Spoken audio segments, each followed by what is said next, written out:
자, 여러분 안녕하십니까? 부동산공법의 박후서 교수입니다. 좀 전에 민법 교수인 우리 서석진 교수께서 민법이란 어떤 과목이고 민법에서 공부하는 방법이 무엇인지 전반적인 내용을 다 설명을 드렸습니다. 저는 그중에 2차 과목에서 가장 어렵고 힘들다는 부동산 공법이라는 게 무슨 과목인지 그 내용에 대해서 지금부터 설명드리도록 합니다. 자, 이번에 강의할 내용은 크게 4가지로 나눠지죠. 첫 번째, 공인중개사 시험에서 부동산 공법이라는 과목은 어떤 특성을 갖고 있는지 그 특성에 대해서 먼저 설명드리고, 두 번째, 부동산 공법 과목의 시험은 어떻게 출제되느냐, 최근에 출제되는 출제 경향에 대해서 설명드립니다. 자, 세 번째는 출제 경향에 따라서 부동산 공법을 어떻게 공부할 것이냐. 서석진 교수님께서는 전체적으로 공부 전반적인 내용을 다 설명드렸습니다. 저는 그중에 특히 부동산 공법은 어떻게 공부하는 게 좋은지 그 공부 방법에 대해서 설명드리고, 마지막으로 무크랜드에서 부동산 공법은 어떠한 특성을 갖고 있는지 그 특징에 대해서 설명드리도록 하죠. 그럼 첫 번째, 부동산 공법이라는 게 무엇이더냐, 이걸 왜 공부해야 되는지 이 내용에 대해서 설명드립니다. 저도 처음에는 이 강의할 때 부동산 공법을 강의하려고 한 게 아니고 다른 과목을 하려고 했었습니다. 근데 막상 준비하다 보니까 아니야, 나중에 내가 실무를 하려면 뭘 공부해야 돼? 부동산 공법이라는 과목을 알아야 실무를 잘할 수 있지, 이거 모르면 결국 실무는 전혀 할 수 없다는 결론에 도달했습니다. 그래서 다른 과목 강의를 하던 걸 포기하고 남들이 어렵다고 해서 잘 안 하려고 하는 과목, 바로 부동산 공법 강의를 시작한 겁니다. 그럼 부동산 공법은 왜 중요한지, 이게 여러분들에게 왜 필요한지 지금부터 설명드리도록 하죠. 자, 여기 그림을 보면 어떤 지역에 이러한 이제 부동산들이 다 존재하고 있습니다. 그중에 여기 보시니까 지금 맨 땅이 있습니다. 아직 건축물을 짓지 않은 나대지라는 땅이 있죠. 그럼 여기 땅을 지금부터 활용해보자. 그럼 활용한다는 얘기는 이 땅을 이용해서 뭘 부가가치를 생산해 보자는 얘기입니다. 그 첫 번째 하는 게 무엇일까요? 여기에 어떤 건축물을 질 수 있느냐 없느냐. 우리가 토지 이용 가치를 높인다는 건 건축물을 지어가지고 거기서 효용도를 높이는 것인데, 그럼 건물을 지을 수 있는 땅이 있고 못 짓는 땅들이 있습니다. 그럼 여기는 건축물 질 수 있을까 없을까, 이거부터 판단해야 되죠. 근데 그건 어디에 나온다? 각종 무수한 법에서 그런 내용들이 주제가 나옵니다. 이런 데는 이런 건축물을 건축할 수 있습니다 없습니다 라는 걸 뭐로 정한다? 법에서 정하고 있다는 얘기입니다. 그 법에서 지을 수 있는지 없는지, 그게 무슨 법에 존재하는지, 그 법에서 어떻게 규제하고 있는지 이걸 알아야 되잖아요. 그게 바로 첫 번째 어디에 나온다? 부동산 공법이라는 게 이와 같이 여러분들이 갖고 있는 토지나 건축물 같은 부동산에 대해서 거기다 건축물을 질 수 있느냐 없느냐 이런 걸 규제하고 있는 게 이게 부동산 공법이기 때문에 먼저 건축물 질 수 있느냐 없느냐 이건 다른 과목에서는 알 수 없고 부동산 공법에 들어가야지만 그런 걸 알 수 있다. 자, 두 번째, 거기다 건축이 가능하다면, 여기다 건축물을 지을 수 있다면 어떤 건축물을 건축할 수 있을 것인가. 자, 땅에다 건물 짓는다고 해서 아무거나 짓는 거 아니잖아요. 내가 여기다 무슨 효용으로 어떤 용도로 쓰려고 건축물을 지을 것이냐, 이걸 정해야 되겠죠. 근데 아무거나 내가 지으면 될까? 그게 안 된다는 게 또 중요합니다. 각각의 토지마다 여기는 이러이러한 건축물을 건축할 수 있고 여기는 이러이러한 건축물을 건축할 수 없다. 이것이 법적으로 또 다 정해져 있습니다. 그게 바로 뭐더냐? 용도지역이라는 겁니다. 그럼 용도지역이라는 건 총 몇 가지가 있다냐? 21가지로 구분화시켜버립니다. 그럼 21가지 애들은 용도지역마다 이러이러한 용도지역에서는 이러이러한 건축물을 건축하고 이건 안 된다. 또 이러이러한 용도지역에서는 이러이러한 건축물을 건축할 수 있고 이런 건 안 된다. 이것이 바로 어디에 나온다? 부동산 공법의 하나의 내용으로 나옵니다. 그러다 보니까 부동산 공법에서 공부를 그런 걸 해야 내가 땅을 보고 여기는 무슨 용도지역이니까 이러이러한 건축물을 건축할 수 있고 이런 건 건축할 수 없구나, 이걸 이해할 수 있다는 얘기입니다. 그것도 모르면서 아무거나 짓겠다고 건축허가 신청 들어가면 허가권자가 뭐라고 합니까? 아저씨, 거기가 무슨 용도지역이나 알고 오셨나요? 라고 거꾸로 묻습니다. 그럼 이 건축허가 신청한 사람이 뭐란다? 용도지역이 뭔데요? 예, 거꾸로 묻습니다. 그럼 어떻게 된다? 그거 꽝이죠. 뭘 짓는지도 모르면서 짓겠다고 허가 신청 들어간다? 그건 눈먼 장님과 똑같은 현상이 된다는 얘기입니다. 그래서 먼저 용도지역이라는 게 무엇이냐, 이것도 부동산 공법에서 가장 중요한 영 중에 하나죠. 자, 세 번째, 거기다 건축물을 지을 수 있다 하더라도 건축물의 규모를 얼마까지 지을 수 있느냐, 그때 건축물은 몇 층까지 지을 수 있는지, 또 그 전체적으로 연면적은 얼마까지 지을 수 있는지 이런 게 법적으로 정해져 있습니다. 내가 짓고 싶다고 아무렇게나 내 마음대로 크게 짓을 수 있는 게 아니라는 얘기입니다. 그게 얼마까지 가능하지? 그걸 알아야 그래야 내가 여기다 이런 건축물을 짓는다면 거기다가 어떤 규모로 져가지고 그중에 임대를 놓는다면 임대 수익이 얼마나 날 것이고 이걸 매매한다면 매매 수익이 얼마나 날 건지 이런 걸 판단하기 위한 그런 것도 여기서는 부동산 공부에서 나오는 내용이죠. 그 다음에 건축물을 건축한다면 그 절차는 어떻게 이루어질까?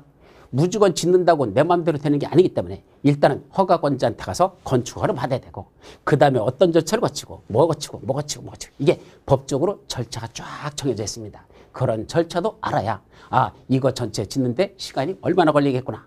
또 짓다 보면 어떤 과정이 있으니까 그때 내가 준비할 게 무엇이구나 이런 걸 이해할 수 있기 때문에 그래서 부동산 공법이 중요하다는 얘기죠. 또 그 건축물을 짓는다고 해도 속에 아무렇게나 짓는 게 아니라 구조적으로 뭐 해야 된다? 안전해야 된다. 아무리 멋있게 지면 뭐합니까? 붕괴돼서 무너져 버리면 끝이죠. 따라서 구조적으로 안전할 것, 또 어떤 재료를 쓸 것이냐, 그 안에 어떤 설비를 가지고 가시냐 등등 이런 것들이 법적으로 다 정해져 있는데 이런 것들을 다 어디서 다룬다? 부동산 공법이라는 영역 안에서 다룬다는 얘기입니다. 근데 이 부동산 공법이라는 게 그럼 도대체 몇 가지나 있을까? 이게 하나의 단일법으로 되어 있는 게 아니고 부동산 공법은 우리나라 총 법률이 총 몇 개 정도 되냐? 약 1,300개가 넘습니다. 1,400 몇 개가 되거든요. 그중에 약 10%인 140개 가까운 법률이 뭐로 본다? 부동산 공법으로 본다는 뜻입니다. 그럼 부동산 공법은 우리나라에 몇 개나 있다? 무려 140개나 있다는 얘기입니다. 그럼 140개나 되는 법률을 다 공부할 수 있을까? 현실적으로는 불가능합니다. 사실은 너무 많기 때문에. 그래서 공인중개사 시험에서는 그중에 몇 가지만 보자? 6개 법률만 보자라고 정해놨습니다. 옛날에는요. 무려 9개나 나오는 적도 있었습니다. 9개씩이나. 근데 지금은 9개 법률이 아니라 6개 법률만 지금은 시험범위로 들어있다. 이렇게 정리하시고 그 6개 법률 중에 첫 번째 나오는 게 여기 국토의 계획 및 이용에 관한 법률이라는 겁니다. 바로 이 법률이 부동산 공법에서는 가장 중요한 법률 중에 하나입니다. 왜냐하면 이 법에서 좀 전에 말한 어떤 건축물을 건축할 수 있는지 그런 것들을 정하는 게 바로 국토의계 및 이용에 관한 법률에서 나오고 그때 건축물의 규모를 어느 규모까지 질 수 있느냐 이것도 국토의계 및 이용에 관한 법률에서 규정하고 있기 때문에 이 법률이 가장 중요한 법이죠. 자, 두 번째 건축법이라는 거 여러분들 많이 들어보셨죠?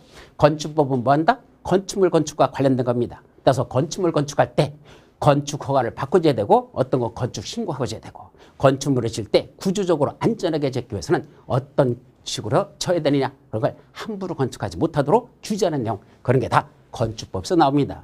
또 건축물 중에 특히 무슨 건축물? 주택. 이 주택을 건축하는 것도 함부로 하지 말랍니다. 법적으로 주택을 짓는 절차가 별도로 정해져 있고 특히 아파트 같은 거 분양할 때 그런 거 공급할 때 그거 함부로 분양받지 못하도록 투기 세력이 들어오지 못하도록 여러분들이 잘 아는 투기과열지구란 말 들어보셨죠? 바로 그런 투기과열지구 같은 것 지정하면 그 안에서는 어떤 규제를 받는지 이런 것들이 전부 다 주택법에서 이런 내용을 다루겠습니다. 이게 첫 번째 우리 시험법에 들어간 3가지 법률이 좀 전에 말씀드린 이런 내용을 다루고 있다. 이거죠. 자, 두 번째로서는 농지를 전용하여 개발을 하거나 산지를 전용하여 개발을 하려면 어떤 절차여야 하는가?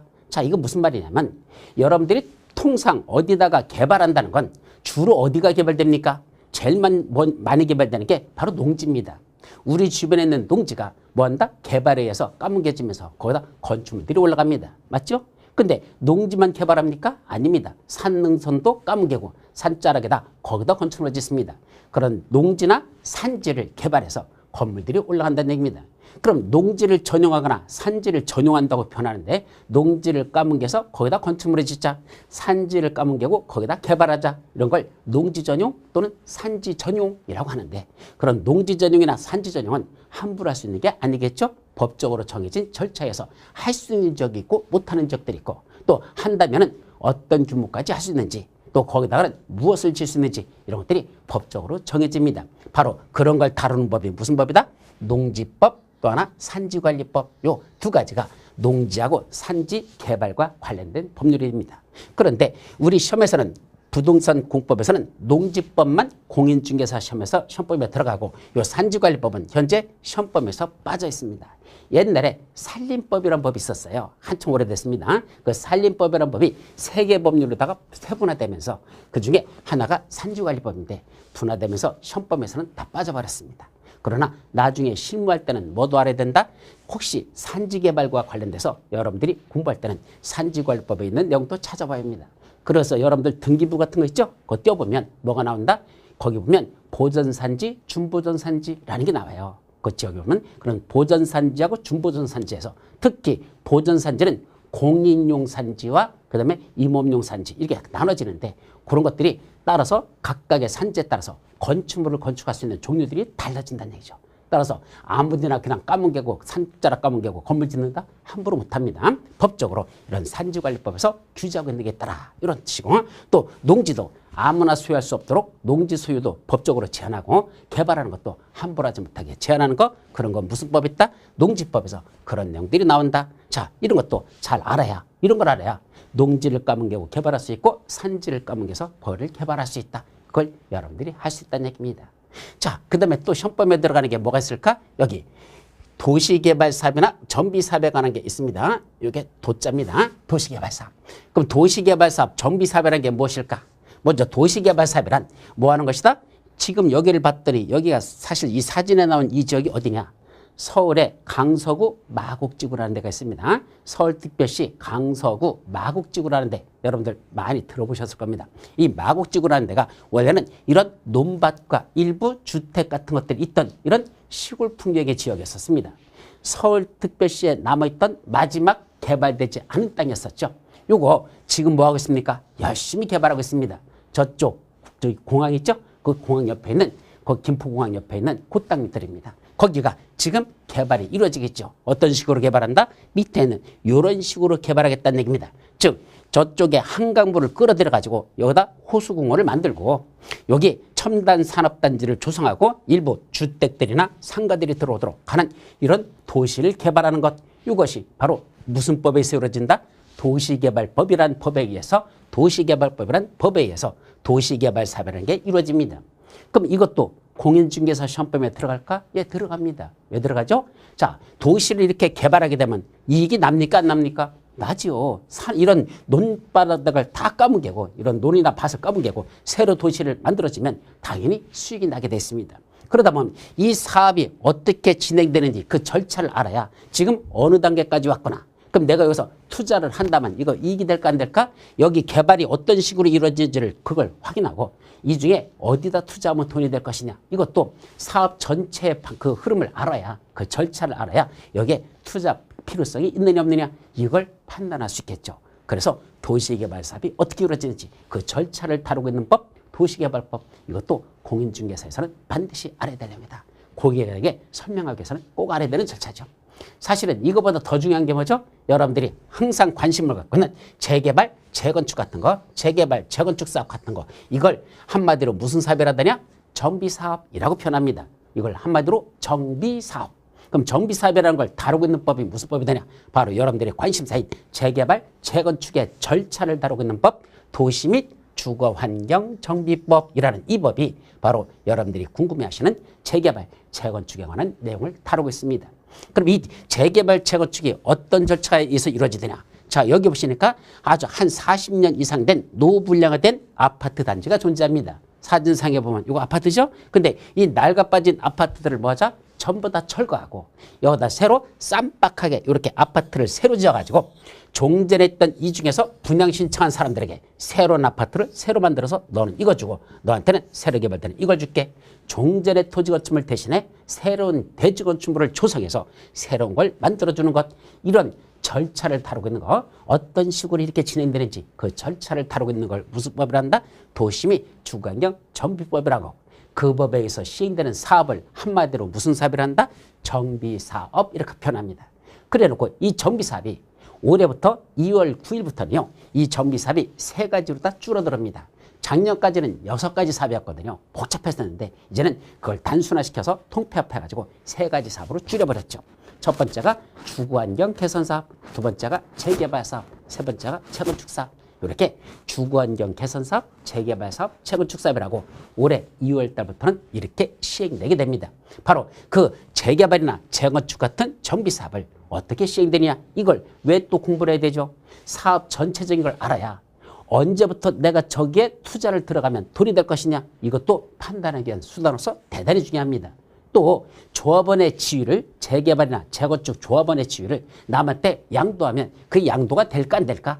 그 넘겨받는 사람이 조합원의 지위를 취득할까 못할까? 이것이 취득되는 경우가 있고 취득하지 못하는 경우가 있습니다. 이걸 법적으로 여러분들이 어떻게 되는지를 정확하게 알아야 될 것이고 사업이 진행되는 절차에 따라서 어느 단계까지 왔는지 그러면 이게 사업이 진행되면서 중간마다 가격이 조금씩 뛰거든요. 올라가는 시점에 따라서 그게 어느 단계에서 어떻게 되는지를 이런 절차를 전반적으로 알고 있어야 공인중개사로서 사업을 시행하는 걸 그걸 제대로 이걸 알아야 고객한테 설명할 수 있다는 얘기입니다. 그래서 이런 도시개발법, 도시 및 주거환경 정비법 이것도 공인중개사 시험범위에 들어가는 게 됩니다. 자, 이런 식으로 우리 공인중개사 시험이라는 건 공인중개사로서 고객에게 어떤 걸 이런 부동산이나 이런 토지나 건축 같은 부동산에 대해서 설명하는 걸 제대로 설명하고 고객에게 이익되도록 이걸 하기 위해서 공인중개사가 공부하는 건데 이런 과목은 공인중개사만 공부할 과목이 아니라는 얘기입니다. 일반인들도 공부를 해두면 나중에 토지에 대해서 또는 건축물에서 투자할 때 여기다 이런 걸 지을 수 있는지 없는지 짓는다면 어떤 규모로 지을 수 있는지 이런 걸 이해하기 위해서는 이런 법이 대단히 중요한 역할을 한다는 거. 결국 이 부동산은요.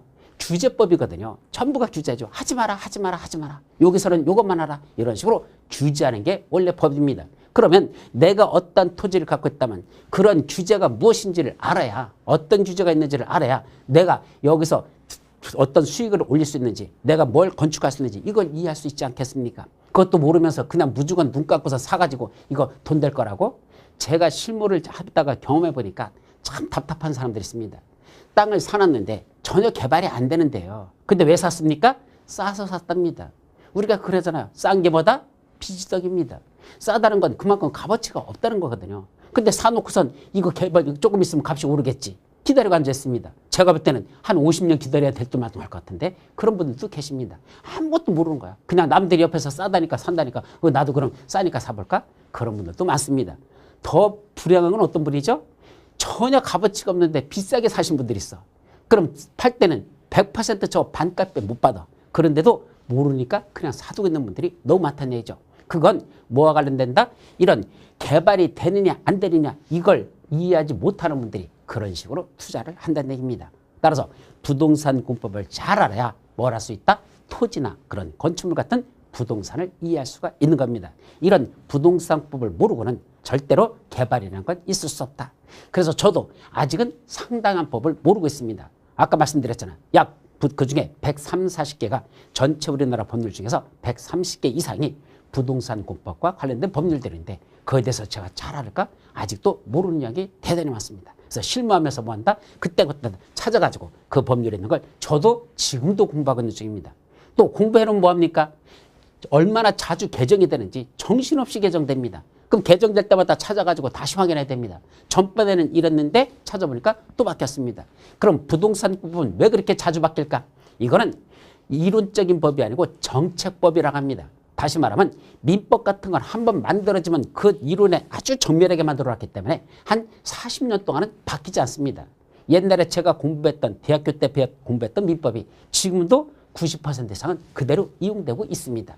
근데 이 부동산법은 그때그때 필요에 의해서 만들어집니다. 자, 부동산 경기가 과열된다? 어떻게 됩니까? 규제되겠죠. 그러면 이제 법을 개정해가지고 이것도 안 돼, 이것도 안 돼, 이것도 안 돼. 강화되는 것들이 쫙 들어갑니다. 그럼 법률이 개정될 수밖에 없죠. 자, 부동산 경기가 너무 죽어버렸습니다. 뭐 해야 되죠? 이런 거 내버려뒀다가 이거 죽어버리기 금방 숨 넘어가게 생겼습니다. 뭐 해야 되죠? 살려야 되죠. 긴급 수혈해야 됩니다. 그럼 뭐 해야 되죠? 갑자기 법이 개정돼 버립니다. 뭐 또 하나 시켜주고 이거 또 하나 시켜주고 이거 또 하나 시켜준다. 그래서 부동산 경기를 부양시키기 위한 정책들이 막 쏟아져 나옵니다. 그러면 법률이 또 개정되는 거죠. 이와 같이 온탕과 냉탕을 들락날락거리면서 그때그때 흐름에 따라서 법을 만들어서 규제하는 게 바로 무슨 법이다? 부동산 공법. 이건 정책과 관련된 법이기 때문에 자주 개정될 수밖에 없습니다. 매년 바뀌어버립니다. 정신없이 바뀝니다. 그래서 저도 상당히 힘들어하는 과목 중에 하나입니다. 그런데도 왜 붙들고 강의를 할 수밖에 없다냐? 알아야지 나중에 실무에서 경험하면서 제가 할 수 있지 않겠습니까? 그래서 지금도 제가 실무하는데 대단한 도움을 받고 있는 거 바로 제가 담당하고 있는 부동산 공법이라는 과목이 그래서 중요하다라는 걸 말씀드리고, 자, 여기까지가 뭐가 하는 것? 부동산 공법이 무엇인지에 관한 내용을 설명을 마무리합니다. 두 번째, 그럼 부동산공법은 시험 문제가 어떻게 출제될까? 이제 출제 경향으로 나옵니다. 부동산공법은요, 상실 2차 과목에서 가장 어려운 과목 중에 하나라고 합니다. 1차는 두 과목밖에 안 되기 때문에 둘 중에 하나라도 현찮게 시험 보면 뭐 한다? 떨어질 수밖에 없어요. 따라서 두 과목 중에 뭐가 더 중요하냐? 민법이냐? 부동산 학개론이냐? 어떤 게 더 중요하죠? 없습니다. 둘 다 중요합니다. 어차피 하나라도 잘못 보면 떨어질 수 있기 때문에 둘 다 중요하다. 그런데 이 부동산 공법은 어떻게 된다? 만만치가 않습니다. 상당히 공부할 양도 많습니다. 무려 좀 전에 말씀드렸듯이 공인중개사 시험에서는 6개 법률이 나오거든요. 그 6개 법률을 가지고 시험범위에 들어가다 보니까 공부할 양이 대단히 많습니다. 그 전체적인 걸 책으로 한번 쓴 어떤 교수님이 있었습니다. 6개 과목에 관한 걸 전체적으로 다 집어넣었어. 우리 법에 있는 내용을 다 집어넣었어. 몇 페이지 나오더냐? 1300페이지 가까이 나옵니다. 그럼 1300페이지나 되는 그런 책을 갖다 들여다본다? 이거 한 과목만 시험 보는 것도 아닌데 머리 돌아버리겠죠. 공부 못합니다. 그렇게 되면. 그래서 그걸 줄여서 보통 몇 페이지 되냐? 한 700페이지 전후에서 보통은 책들이 만들어집니다. 그거는 들어갈 양 중에 8건 빼고 그냥 넣어보자 해가지고 그래도 공인중개사 시험에서 이건 어차피 시험 보기 위한 과목이니까 요 정도는 공부해야 됐다 해가지고 정리하는 게 대략 약 700페이지 정도가 된다. 이렇게 이해하시면 됩니다. 그런데 그 700페이지도 다 공부할 수 있을까? 그것도 어렵겠죠. 워낙 많기 때문에. 또 하나, 말들이 어렵습니다. 도대체 무슨 말을 써놓은 건지 이해를 못하는 게 대단히 많습니다. 전문적인 용어들이 들어가 있다 보니까 말귀를 알아듣지 못합니다. 좀 전에 서석진 교수께서 강의할 때 뭐라고 얘기했습니까? 첫째는 말귀를 알아둬야 된다. 예, 먼저 말로 하는 게 먼저 들어야 되고 그 다음에 뭐 해야 된다? 글귀를 보여야 된다 그랬죠. 자, 먼저 말을 알아듣고 그 다음에 눈으로 읽어서 이게 말한 거하고 눈으로 읽는 거하고 이게 일치가 될 때 그게 이해가 되는 거거든요. 근데 말귀조차도 알아듣기 힘든 게 바로 무슨 과목이다? 부동산 공법이라는 과목입니다. 또 시험 문제도 어떻게 난다?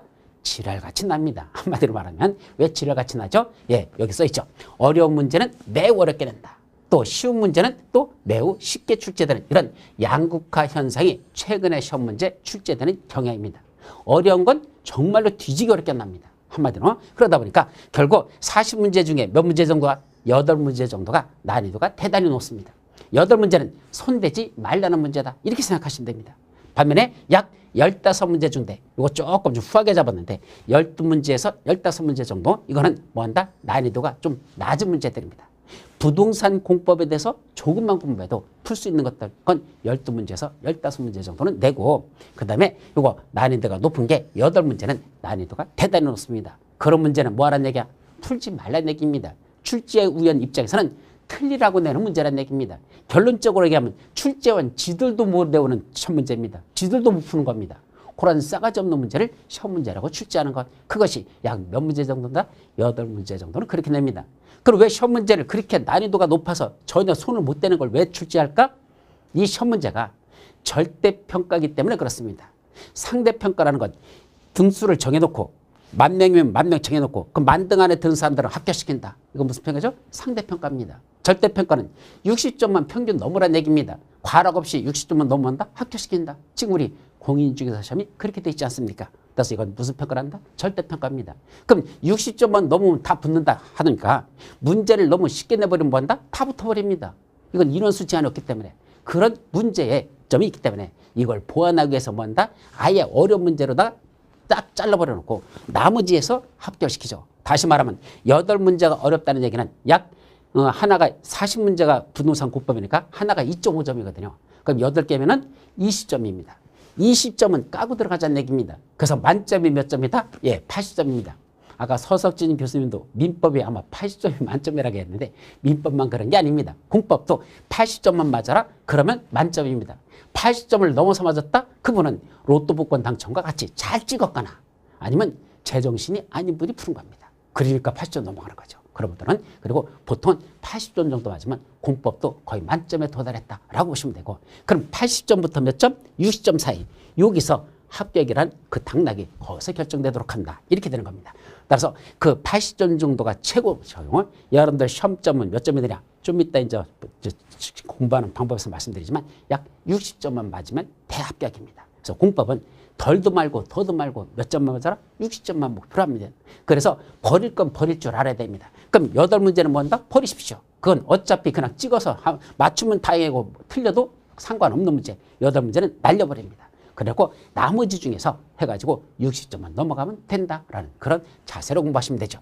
그럼 여기서 난이도가 높다는 게 구체적으로 시험 문제를 어떻게 내길래 난이도가 높다냐. 사례를 몇 가지 들어보도록 합니다. 자, 이때 암기될 내용이 뭐다? 산더미같이 많은 부분에서 출제했다.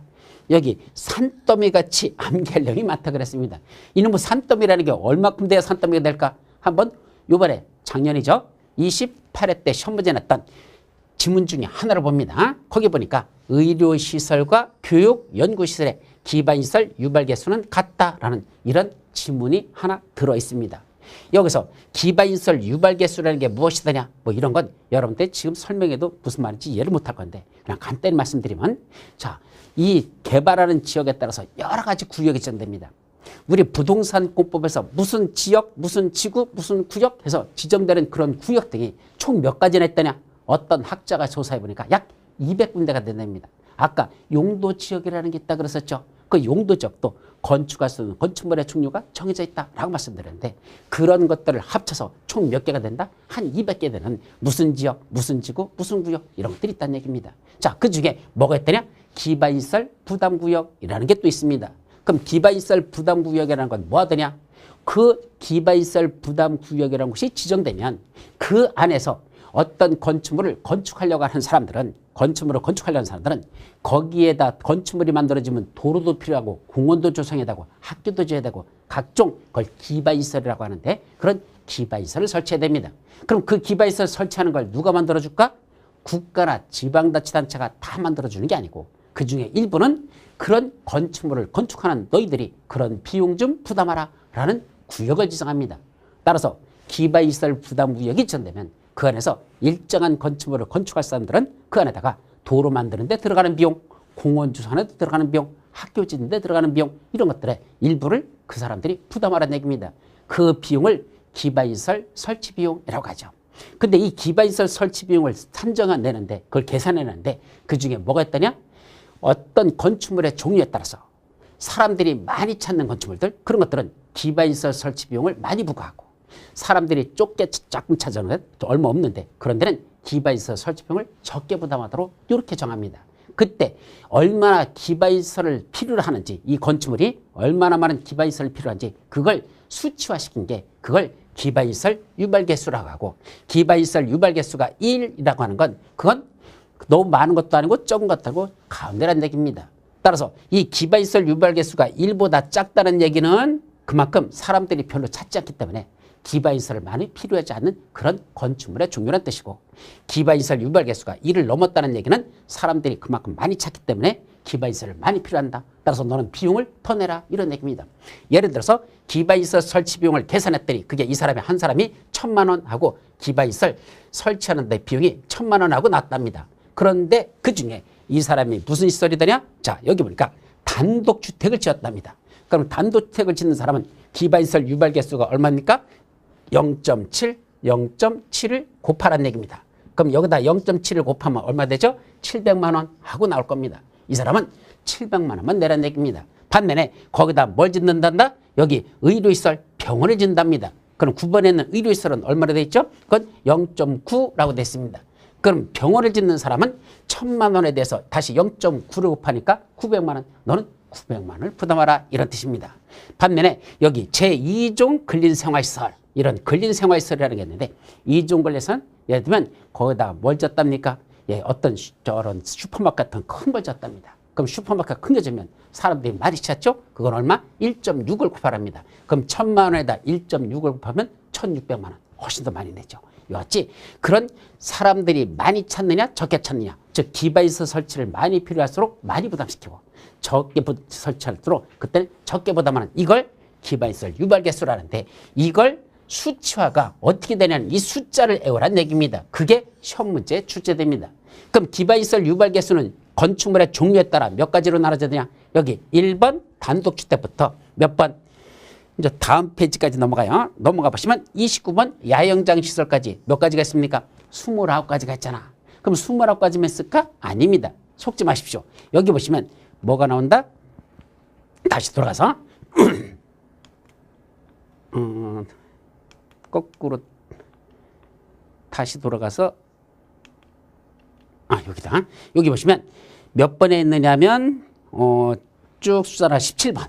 17번에 보시면 뭐가 나오죠? 공장이라는 게 있습니다. 그리고 공장은 가, 목재 및 나무 제품 제조 공장. 그다음에 또 여기 나, 펄프, 종이 및 종이 제품 제조 공장. 다 비금속 광물 제품 쭉 해서 가나다라, 마바사, 아자차카, 타카모 해서 쭉 해서 여기 또 한 20가지 이상이 들어갑니다. 그래서 총 몇 가지가 돼요? 기반시설 유발 개수는 51가지가 들어갑니다. 그럼 51개나 되는 그런 기반시설 유발 개수를 다 외우라는 얘기인데, 그래야 어떤 기반시설 유발 개수가, 즉 의료시설과 교육 연구시설의 기반시설 발수가 같은지 다른지는 숫자를 알고 있어야 이걸 할 거 아닙니까? 그럼 무려 몇 개를 외우라는 얘기입니까? 이게 51개나 되는 걸 다 외우고 있어야, 그래야 시험 문제를 접근할 수 있습니다. 그럼 제가 묻고 싶습니다. 출제위원한테 묻고 싶습니다. 야, 니들은 이거 다 외우냐? 제가 볼 때는 출제한 사람 중에 한 명도 이거 다 숫자 못 외울 겁니다. 근데 싸가지 없이 그걸 시험 문제라고 출제한다는 얘기입니다. 왜 출제한다? 떨어지라고. 이건 풀지 말라고. 맞추지 말라고. 이렇게 내는 겁니다. 그게 몇 문제? 8문제 중에 하나 중에 이런 시험 문제도 들어간다는 얘기입니다. 자, 그리고 두 번째는 또 뭐도 있죠?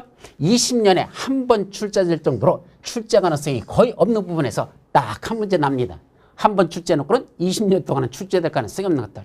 그런 저 뒤에 있는 거, 평상시 다루지 않는 거, 그런 이상한 문제를 하나를 떡하니 접어놓고 그러고는 문제라고 내버립니다. 그거는 풀으란 얘기야, 틀리란 얘기야?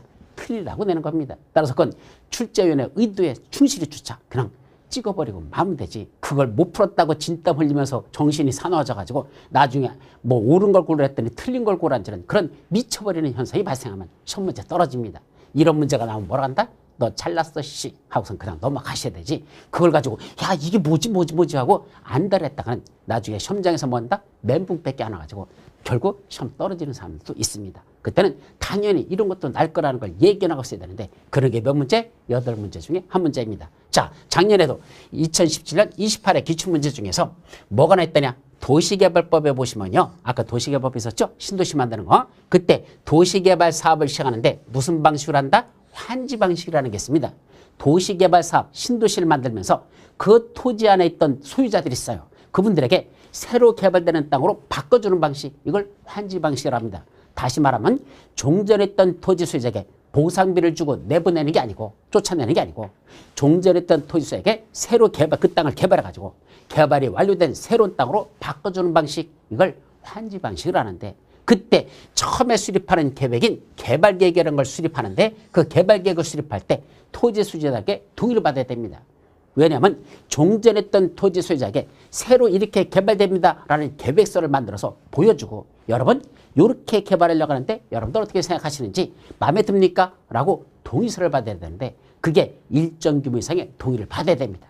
근데 그 동의를 받은 걸 나중에 뭐 한다? 그 개발계획을 또 변경할 때도 원래는 동의를 받아야 됩니다. 근데 변경할 때 동의를 받지 않아도 되는 게 있어요. 토지 소유자들의 동의가 필요한 경우를 했는데 동의를 받지 않아도 되는 경우가 있더라. 어떤 경우죠? 자, 여기 보시면 원래는 동의받아야 된다. 자, 그런데 여기 보니까 대통령령으로 정하는 경미한 상의 변경은 제외한다. 제외라는 건 동의받지 않아도 된다라는 뜻입니다.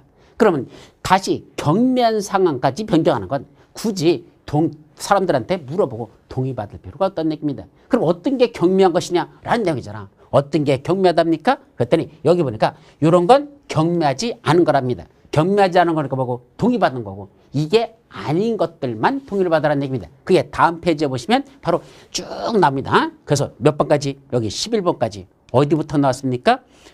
여기 보시면 그래서 여기서부터 쭉 1번부터 1번, 2번, 3번, 그 다음에 4번, 5번, 6번, 7번, 그 다음에 8번, 9번, 10번, 11번. 이 내용들이 얼마나 많습니까? 자, 이것들을 쭉 뽑아놓고 그 중에서 뭐 하는 거에 대해서 여기 5개 지문을 딱 내놓고 거기에서 동의가 필요한 것. 그럼 이것들 중에 네 가지는 동의받지 않아도 되는 거고 그 중에 한 가지는 동의받는 걸 찾아라 이 얘기잖아. 근데 이게 그동안 시험 문제 났었더냐? 한 번도 난 적이 없습니다. 그런데 요번에 시험 문제 냈습니다.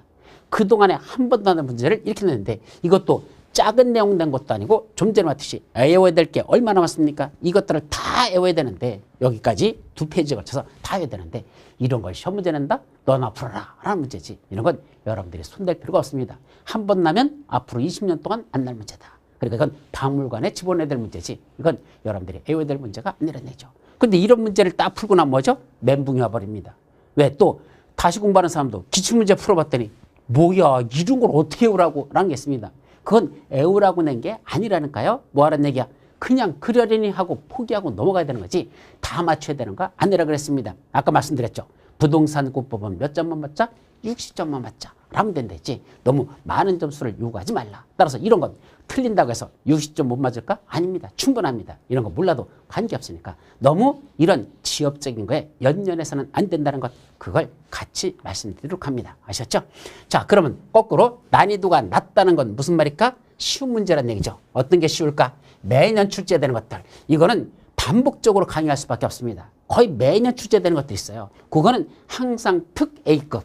이 내용은 반드시 공부하셔야 됩니다. 반드시 하셔야 됩니다라고 그건 누차 강조해서 반복적이어서 시험 끝날 때까지 한 10번씩은 반복해서 설명하는 것들이 있습니다. 이거는 거의 매년 출제되니까 하셔야 되고 또 하나 기초적인 내용에서 출제되는 거 이런 것들은 절대 틀려서는 안 되는 것들이죠. 그런 것들이 약 12개에서 15문제 정도가 기본적인 문제를 낸단다. 그래서 이번 2017년 제18회 작년 시험 문제에서도 이거 용도지역 중 도시지역에 해당하지 않는 것 그랬죠.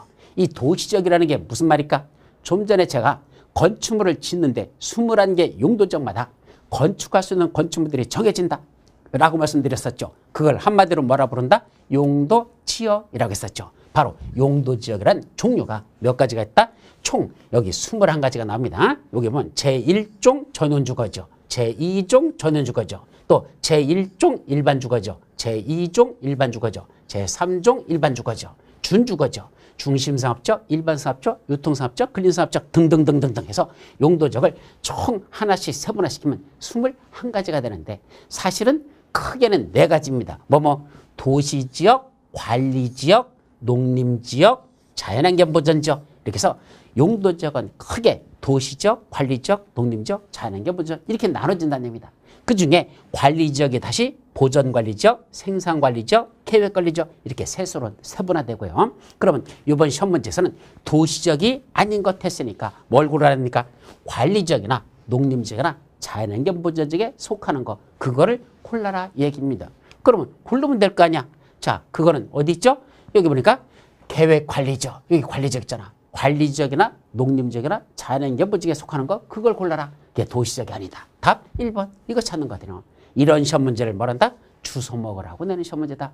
21개 용도지역은 공인중개사 시험에서 가장 기본 중에 기본이니까 반드시 외워야 되거든요. 그러니까 이건 외워놓으면 이런 거 시험 문제 내는 데는 약 1초면 풀 수 있는 이런 문제이기 때문에 이런 건 결코 어려운 시험 문제가 아니다. 주워 먹으라는 이런 문제들이 약 12개에서 15개 정도 출제되죠.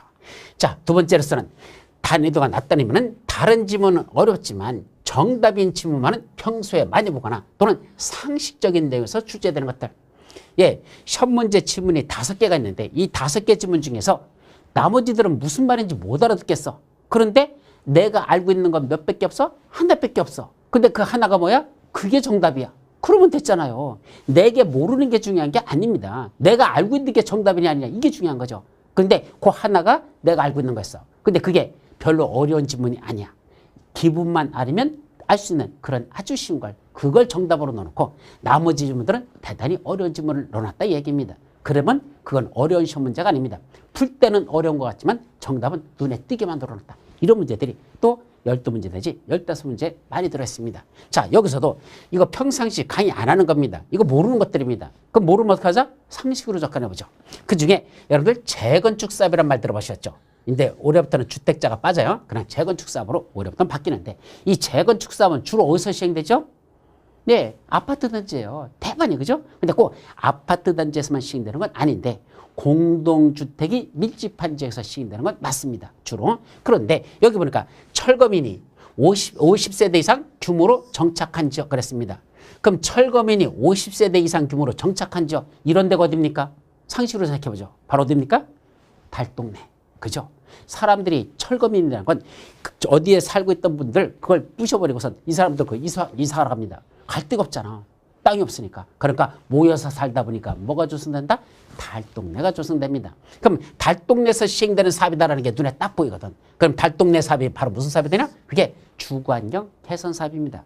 따라서 재건축 같은 건 철거민이 밀집돼서 사는 지역이 아니라는 건 삼척동다도 다 아는 지역입니다. 그러니까 이런 건 정답이 몇 번이다? 틀린 거 2번. 이거는 철거민이 50세대 이상 규모로 전착했다? 그럼 이건 달동네와 관련된 사업이다. 어디다? 주거환경 개선 사업. 이거는 조금만 공부하면 금방 찾을 수 있는 내용이지 상식으로 봐도 재건축에서는 철거민들이 정착돼서 밀집된 지역은 아니라는 얘기다. 그러니까 이런 건 애워야지만 풀 수 있는 게 아니라 상식으로 풀 수 있는 문제. 그것도 생각보다 많습니다. 나머지 지문이 어려운 게 중요한 게 아니고 알고 있는 거 하나만 똘똘한 거 하나만 제대로 찾으면 객관식 시험에서는 그거 하나만 알아도 문제 푸는데 지장 없죠? 이런 것도 난이도가 절대 높은 게 아니다. 낮은 거로 이렇게 취급합니다. 아셨죠? 자, 이런 식으로 시험 문제가 출제되는 게 뭔다? 양극화되고 있는 현상이 발생하고 있다. 그래서 이제 결론은 뭘까?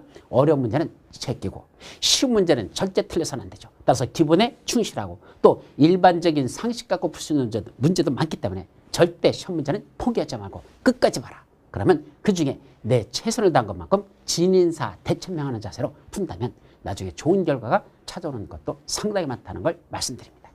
자, 다음에 단순한 법주문의 암기가 아닌 응용 문제가 증가된다. 이때 응용 문제라는 게 뭐더냐? 법주문에는 그대로 출제하지 않습니다. 자, 간단하게 예를 들어보면 자, 여기서 보면 자, 농지법령상 농업에 종사하는 개인으로서 농업인에 해당하는 자는 그건 농지법인데 농지법에 뭐가 나오죠? 농업인이라는 개념이 납니다. 농사짓는 개인이란 뜻이죠. 농업인, 농사짓는 걸 직업으로 하는 개인. 이게 농업인. 그럼 농업인에 대해서 법적으로 분류하고 있습니다. 그중에 여기 보시면 가금 500수를 사육하는 자 말은이 나와 있죠. 가금이 뭐죠? 닭이나 오리 같은 걸 말합니다. 그럼 닭이나 오리를 몇 마리 기른다? 500마리를 사육한단다. 수라고 하는 건 머릿수로 쓰죠. 닭 같은 건. 그때 500수를 사육한단다. 자, 그러면 여기 보시니까 뭐로 됐더냐? 여기 가금 1000수를 뭐하는 자? 이상을 사육하는 자. 이 사람이 농업인입니다. 그럼 가금은 1000수 이상을 사육해야지만 농업인이 되는데 지금 몇 수라고 했죠? 500수만 기른다고 그랬잖아. 그건 농업인이다? 아니란 얘기죠. 그죠? 자, 또 돌아가서 또 뭐도 나옵니까? 여기 보니까 농산물의 연간 판매액이 100만 원인 자. 그럼 연간이라는 건 1년 동안에 농산물을 재배해서 팔았습니다. 근데 앞에 사실 말이 빠졌어요. 농업경영을 통한이라는 말이 들어갔어야 됩니다. 즉 자기가 농사져가지고 농산물을 생산해서 팔았는데 연간 얼마 팔았죠? 100만 원을 팔았답니다. 농업인일까? 아닐까? 라는 얘기입니다. 자, 우리 법에 보니까 뭐로 됐더냐? 농업경영을 통한 농산물의 연간 판매액이 120만 원 이상인 자. 여기 120만 원 이상인 자라고 됐잖아. 그래서 연간 100만 원만 팔으면 농업인으로 보지 않고 120만 원 이상을 재배해서 팔아야 그게 농업인이다. 이런 뜻입니다. 그럼 시험 문제에서는 120만 원 이상인 자 이렇게 한다고 100만 원 인자 이렇게 됐잖아. 연간 판매액이 100만 원. 이것이 응용 문제입니다.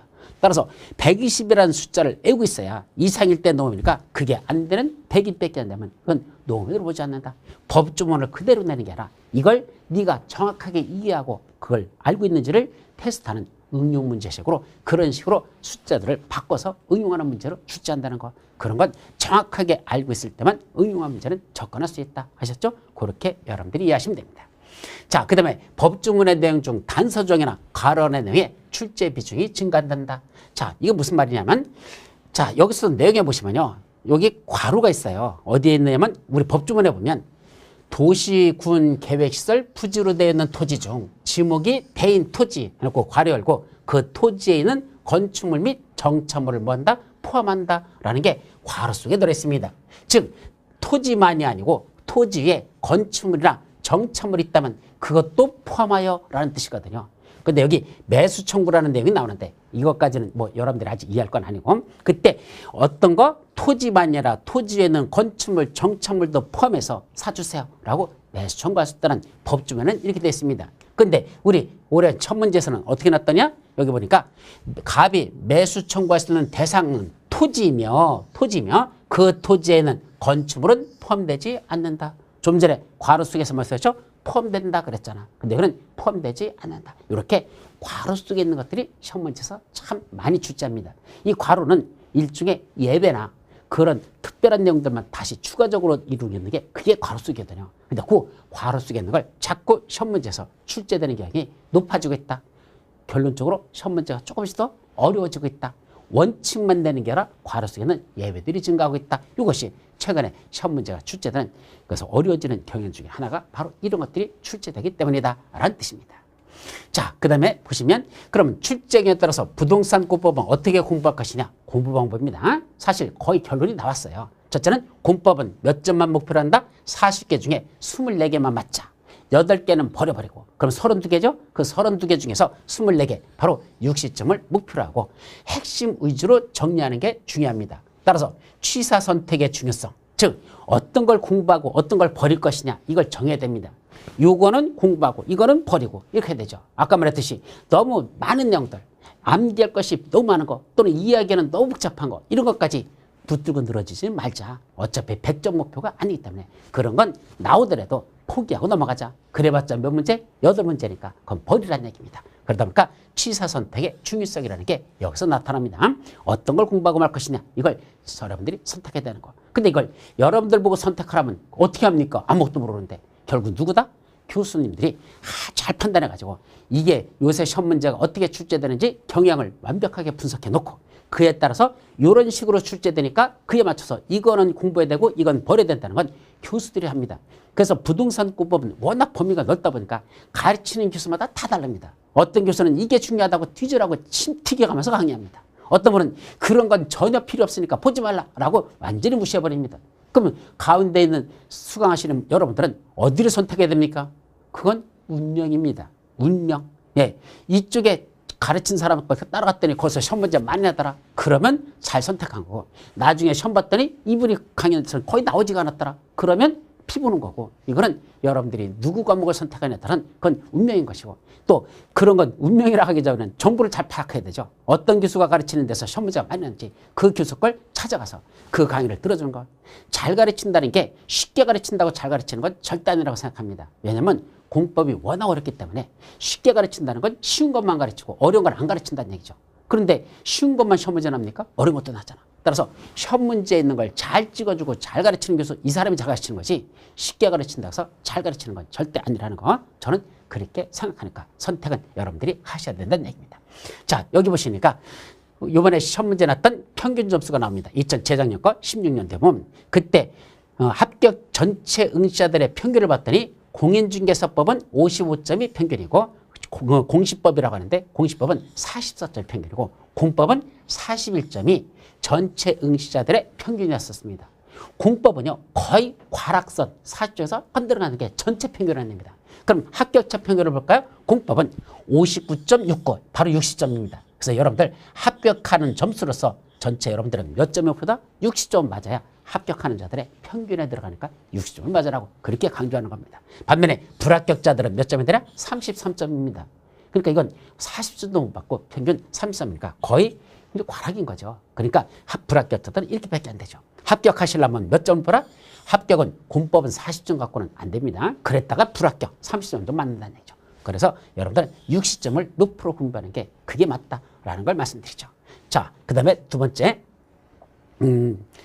중요한 핵심부터 먼저 이해 및 암기하고 범위를 넓혀가는 전략을 펴라. 이건 무슨 말이냐면 그 방대한 공법을 한꺼번에 다 이렇게 나가다 보면 나중에 진도 나가다가 헉헉거리고 못 따라갑니다. 다음 게 진도가 못 나갑니다. 왜? 여기서 너무 많은 게 있어 밀려버려.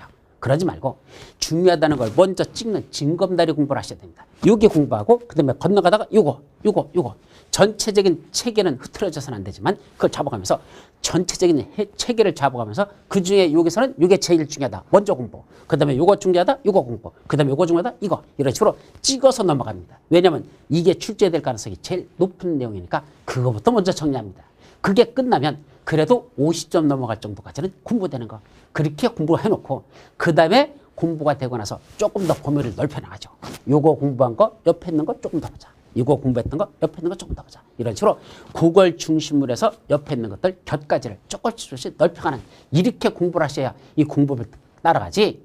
처음부터 그냥 세부적으로 깊이 있는 까지 다 들어가 시작하면 진도 그 법률 하나 끝나기 전에 뭐 한다? 기절해버립니다. 못 따라갑니다. 포기하고 나갑니다. 그건 제대로 된 공부 방법이 아니라는 거. 그래서 먼저 중요한 핵심부터 이해 및 암기를 하고 범위를 넓혀갑니다. 더더군다나 애워놓으면 까먹고 애워놓으면 까먹는 그 머리들 아닙니까? 우리 머리가 뭐 하는 머리입니까? 완전히 노딩이가 돼가지고 이건 이제 중딩이 고딩의 시절은 옛날에 끝났으니까 이제 노딩이가 돼가지고 자꾸 까먹어요. 그럼 뭐 하는 수밖에 없다? 반복밖에 없습니다. 그래서 중요한 걸 중심으로 반복해 나가면서 조금씩 넓혀가는 이 전략이 최선의 전략이라는 걸 말씀드리고 또 6개 법률 중에서요. 어떤 분은 3개 법률만 공부하고 3개는 포기하겠다 이런 분들도 있어. 왜? 워낙 많으니까. 절대로 좋은 방법 아닙니다. 그렇게 하지 마시고 6개 법률을 다 공부하되 아까 말했듯이 중요한 것들은 찍어서 그것만이라도 공부하십시오. 3개 법률만 뒤지라고 열심히 공부했다고 붙는 거 아닙니다. 물론 붙을 수는 있어. 그러나 그게 어렵게 나버리면 그 법률에서 올해 시험 문제 어렵게 나버리면 죽으라고 공부했어도 역시 못 푸는 건 마찬가지입니다. 대단히 위험한 전략이다. 차라리 어떤 법률을 공부하고 어떤 건 버리느니 그렇게 하지 마시고 6개 법률을 다 공부하되 그중에 이 법률에서 제일 중요한 거 요것만 공부한다. 이 법률에서 제일 중요한 거 요 파트, 이 파트 그 중요한 파트만 공부한다. 그렇게 정리하시라는 얘기입니다. 이게 최선의 효율적 방법이라는 걸 그렇게 말씀드리죠. 자, 그럼 무크랜드에서는 부동산 공법은 어떻게 강의할까? 첫 번째, 아까 민법 교수님도 사실은 대한민국에서 최초로 그린 민법이라는 걸 만들어가지고 지금 강의를 하고 있습니다. 그 일반 학원에서는 사실 강의하기가 힘들어요. 왜냐하면 이런 전자칠판이 있어야지만 그림 갖고 강의를 할 수 있거든요. 일반 학원은 그 넓은 강의실에서 전자칠판 켜놓으면 보이지도 않아요. 요 앞자리 있는 사람 몇 명만 보이지. 그래서 이거는 완전히 온라인상에서만 강의할 수 있는 최적화되어 있는 게 바로 이런 전자칠판을 이용한 그림 강의가 됩니다. 그래서 민법도 그래서 우리 서석진 교수님이 그 민법의 그림 민법으로 강의합니다. 그거 보니까 저도 마음에 들었습니다. 그래, 그림으로 하는 게 머릿속에 제일 먼저 들어간다. 공법도 그렇게 해보자. 가지고 작년부터 저도 현재 시도를 하고 있고 그래서 그림을 통한 공법을 강의합니다. 어떤 식으로 만들죠? 이런 식으로 어떤 지역을 만들어 놓고 그 상황에 따라서 그림으로 그려 나갑니다. 그래서 그림으로 강의하는 건 자, 잠깐만 여기 보시면 이게 기본 강의 제 7주차 지난주에 강의했던 겁니다. 그래서 강의 보면 전부 다 이런 식으로 그림을 그려가지고 그걸 컬러화 시켜서 여기다 다 하나씩 다 이렇게 조정을 했습니다. 그래서 강의 이게 7주차에 여러분들이 공부해야 될 내용들을 전부 다 그림화 시켜가지고 이 그림으로 보입니다. 또 사진 같은 것도 들어가 있고 그러다 보니까 이해도를 엄청나게 여러분들에게 빠르게 공부할 수 있도록 이렇게 합니다. 공법 자체가 워낙 어렵기 때문에 말로는 이해 못합니다. 그래서 그림 같은 걸 보여주고 그 현상, 시츄에이션을 그려주면 여러분들이 그 상황이 그려지면서 공부하기가 훨씬 좋죠. 그래서 대한민국 최초로 그림 공법에 대한 걸 저도 이렇게 만들어서 강의를 하고 있다는 거. 그래서 이해력을 높이고 시각적 효과 때문에 암기도 훨씬 더 잘 된다는 거. 그걸 노려서 강의를 하고 있습니다. 자, 두 번째는 암기 비법을 통한 연상적 이해입니다. 이때 암기 비법이라는 건 뭐더냐? 이 막대한 걸 언제 다 외웁니까? 이번에 용도지구라는 게 새로 개정됐습니다. 작년에는 법률에서 용도지구라는 게 10가지가 있었는데 올해 9가지로 줄여봤습니다. 근데 9가지 머리자를 가지고 외워야 되는데 이거 그냥 못 외우잖아. 그래서 어떻게 했더냐? 여기 특정 용도 제한지구부터 고도지구까지 있는데 그래서 어떻게 했더냐? 이걸 특, 취, 개, 방, 보폭, 형, 고라고 됐습니다. 머리자만 9가지를 떴다. 어떻게 한다? 특, 취, 개, 방, 보폭, 형고 해서 몇 가지가 있다? 9가지를 용도지구로 한다. 이걸 외워야 되거든요. 용도지구 9가지를. 그걸 법률에 있는 순서를 바꿔가지고 제가 9가지를 다시 만들었습니다. 그럼 말을 만들면 어떻게 한다? 특별히 취급할 개가 방방 뜨면 보복을 경고한다. 이렇게 합니다. 뭐라고요? 특별히 취급할 개가 방방 뜨면 보복을 경고한다. 이때 특별히 취급할 개가 뭡니까? 여기는 맨 바둑이가 그려져 있네. 근데 제가 인도하는 이때 특별히 취급하는 개는 바둑이가 아니에요. 뭐죠? 맹견들입니다. 바로 조금 무서운 불독이나 이런 것들 있잖아. 바로 그런 개들이 뭐 한다는 얘기야? 여러분들 물려고 방방 뜹니다. 으르릉 거리고 있죠. 방방 뜨잖아. 그럼 뭐 한다? 도망가면 안 됩니다. 그때는 쳐다보면서 웃어가면서 얘기합니다. 네가 나를 물어? 그러면 나도 너를 꽉 물어버릴 거야. 특별히 취급할 개가 나한테 방방 떠? 네가 날 물어? 나도 너를 물어버릴 거야. 너한테 보복을 하겠다고 뭐 한다? 경고한다. 보복을 경고하겠다.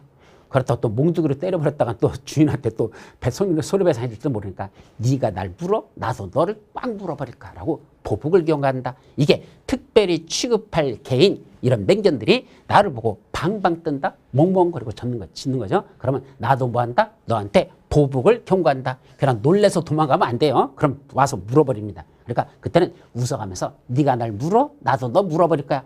보복을 경고한다. 특취계 방방 보복 경고. 암은 9가지가 이어집니다. 이런 식으로 암기하는 방법에 대해서 대단히 많은 것들을 여러분들에게 가르치려고 노력합니다. 이거는 저만 이런 게 아니고 우리 중개사법을 가르치는 정지훈 교수도 암기에 대해서 그런 비법으로 가르칩니다. 여러분들에게 대단히 환영을 받고 있다는 거 그거는 말씀드리고 넘어가도록 하죠. 자, 다음 페이지에 보시면 다음에 보면 완벽한 법체계를 통한 논리적 이해라고 했습니다. 이게 뭐 하는 거냐면 이 법주문에 있는 걸 그대로 공부한다고 해서 이게 법의 이해 전체적인 체계를 잡는 건 아닙니다. 저도 국회에서 보좌관을 했었거든요. 따라서 법을 많이 만들었어요. 입법 보좌관을 했기 때문에 법률을 참 많이 만드는데 어떤 거 다음에 뭐 넣고 뭐 다음에 뭐 넣을 거냐 이 순서를 참 중요시 여기는데 그 법률에 있는 게 그 법 전체 체계는 안 되라는 거. 그걸 가지고 다시 어떤 기준에 맞춰가지고 다시 체계를 잡아야 됩니다. 법률 전체를 각 기준에 맞춰서 체계를 잡습니다. 제가 처음에 이 공인중개사 공부를 할 때는요. 법을 봤더니 법주문 그대로 갖다 뺏겨놓은 거야. 법주문 해서 써지 그건 이게 기본서라고 말할 수가 없었습니다. 그래서 제가 전체 순서를 다 바꿔가지고 새로 편집을 했죠. 그랬더니 상당히 많은 교수님들이 제 책 순서대로 지금은 순서를 거의 다 바꾸고 있습니다. 또 이번에 도시 및 주거환경 정비법 2월 달부터 새로 개정돼서 시행된다고 그랬죠. 그것도 전면 개정하면서 종전에 제가 새로 체계 잡아놓은 그 순서를 거의 상당히 많이 그대로 따라왔습니다. 종전에는 엉망이었었어요. 여기 들어갈 때 저기가 있고 저걸 여기다 놓고 그걸 순서를 새로 잡았는데 그게 지금 새로 개정된 법에 거의 그대로 들어갑니다. 다시 말하면 법은 함부로 만드는 게 아니라 전체적인 체계를 잡아야 되는데 그 체계도 없는 걸 가지고 그냥 만들어면 애워지지가 않아요. 그래서 전체적인 법의 완벽한 논리적 체계를 잡아가는 거 이거는 제가 머릿속에서 처음부터 법을 만들면서 했던 그 논리가 있었기 때문에 그거에 맞춰서 처음부터 책을 법주문 순서대로 쓰지 않고 제가 새로 체계를 만들어서 저에서 공부하는 데 있어서 여러분들이 전체적인 체계를 읽어가면서 잡을 수 있도록 이렇게 만들어 놨으니까 사실은 우리 책이 대한민국에서 최고의 책이라고 자부하는 책 중에 하나라는 거 거기까지만 말씀드리도록 하죠. 자, 그래서 논리적으로 본다면 순서대로 법주문 순서에 약간 다르게 어떤 식으로 가느냐 이게 사실은 그린공법에 들어있는 내용인데 순서를 이렇게 잡아가지고 그렇게 쭉 체계를 잡아서 요 단계 다음에 이 단계고 그 다음에 이 단계고 그 다음에 이 단계라는 거 왜 그런지 그 이유를 하나하나 쭉 설명해 나가면서 강의가 이루어진다는 거 이게 무크랜드 부동산 공법의 강의의 특징이라는 것까지 말씀드리죠. 자, 이제 마지막 여기 보니까 무크랜드 합격 장학금 수상자라고 됐습니다. 자, 재작년부터 무크 1기, 무크 2기. 사실은 종전까지는요. 우리 무크랜드가 아니고 그때는 랜드스쿨이라고 있었습니다. 근데 랜드스쿨이 있던 명칭을 바꿔버렸어요. 공인중개사 명칭을 무크랜드라고 바꾸면서 사실은 벌써 한 15년도 더 되는 한 20년 되는 역사를 갖고 있는데 재작년부터 무크랜드라고 명칭만 바꿔버린 거지 새로 뭐 신설해서는 아닙니다. 벌써 제가 여기서 강의한 지가 벌써 17년이 되는데 그러니까 한 20년 동안이 여기는 지금 강의를 쭉 했던 데인데 명칭만 재작년부터 무크랜드로 바꿨다. 랜드스쿨하고 치면 지금도 나옵니다. 근데 랜드스쿨을 무크랜드로 바꿨죠. 그런데 합격장학금을 재작년부터 지급하고 있습니다. 즉 시험에 합격하고 1, 2차 동시에 합격하면 지금도 아마 올해 여러분들이 여기 지원해가지고 책만 사가지고 1, 2차 사가지고 아마 합격하시면 100만 원 장학금 드릴 겁니다. 책값은 한 35만 원 되는 걸로 알고 있는데 장학금은 100만 원 준답니다. 그렇게 해서 살아남을런지 제가 걱정스러운데 그래도 작년도 했고 재작년도 그렇게 했었습니다. 그동안 나간 장학금은 거의 1억 5천만 원 가까이 현재 장학금으로 현재는 지출이 됐습니다. 그래서 모르는 사람들은 모르지만 들어와서 강의 들어보고 괜찮다, 들만하다. 여기 무료라고 해서 귀신들만 강의하는 줄 알았더니 그게 아니구나 라는 걸 들어와서 실제로 들어보고 사람들이 선택을 해서 현재까지 장학금으로 나간 것만 해도 1억 5천만 원이 나갔다는 거. 예, 이거는 무크랜드의 자랑으로서 다시 한번 마지막 설명드리도록 합니다. 자, 올해 2018년 합격의 주인공은 바로마다 여러분들입니다. 늦었다고 생각할 때가 가장 빠르다 그랬죠. 예, 지금이라도 늦지 않았습니다. 시작하면 얼마든지 2018년 여러분들이 공인중개사 합격증을 손에 줄 수 있는 기회가 올 거라는 거 그걸 말씀드리면서 오늘 설명 여기서 마치도록 합니다. 여러분 대단히 감사합니다.